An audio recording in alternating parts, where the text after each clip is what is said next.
Okay, here's the question I get all the time as the voice behind Obi-Wan Kenobi for all these years on Star Wars: The Clone Wars, as well as that one episode of Disney's Rebels where you saw the hologram of Obi-Wan Kenobi, kind of like that picture you see behind me there, came up and gave the message that we finally got to hear after Anakin, sadly, spoiler alert, if you haven't seen it, right, destroyed basically the Jedi Temple, all the people in it, and the Jedi were alas gone because of the Emperor and the rise of Darth Vader.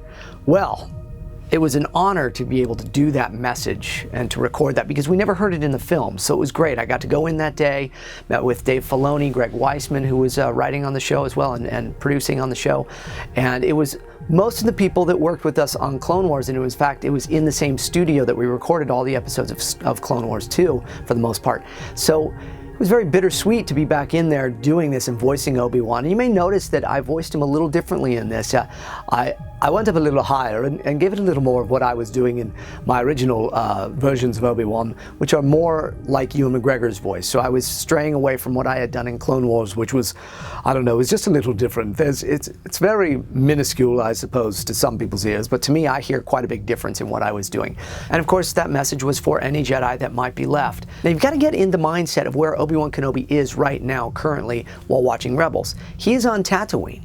He is watching Luke Skywalker, who in his mind is our only hope, and in my mind as well, okay? But he's unaware, in other words, that there are any other Jedis out there anymore, that there might be Force-strong people, but certainly no Jedis left. It's just him and Yoda, and they're as far away from the Emperor as they can be, so the Emperor doesn't sense their presence. So with that in mind, let me ask you, should Obi-Wan be back on Rebels?